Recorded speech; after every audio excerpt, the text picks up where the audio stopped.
Kapolres Gianyar AKBP Farman mengatakan, walaupun di Kabupaten Gianyar tidak digelar Pilkada serentak 9 Desember mendatang, namun pihaknya tetap melakukan upaya pengamanan untuk menciptakan situasi Gianyar yang aman dan tertib. Sesuai dengan kebijakan Kapolri, bahwa terhitung mulai kemarin, Polres Gianyar melaksanakan cipta kondisi selama 4 hari ke depan.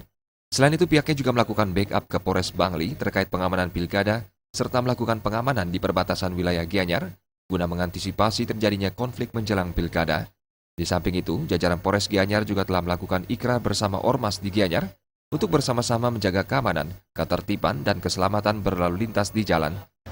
Terhitung mulai tanggal hari ini, kita melakukan upaya cipta kondisi. Dalam rangka Pilkada, kita juga ada backup ke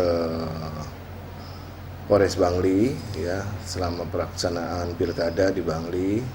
Di samping itu tentunya ada upaya-upaya yang telah kami lakukan, antara lain seperti kita melakukan ikrar bersama dengan para ormas yang ada di Gianyar, ya, tentunya berikrar bersama-sama untuk menjaga keamanan dan ketertiban masyarakat di wilayah Kota Gianyar serta keselamatan berlalu lintas di wilayah Kota Gianyar, ya, bersama-sama dengan kami.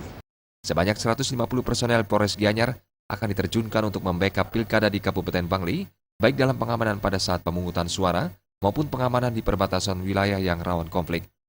AKBP Farman menegaskan, walaupun Pilkada tidak dilaksanakan di Kabupaten Gianyar, pihaknya akan tetap melakukan pendekatan kepada masyarakat yang ada di perbatasan wilayah agar terciptanya situasi yang aman dan kondusif. Kanik Swantara dan Indra Wijaya, Bali TV.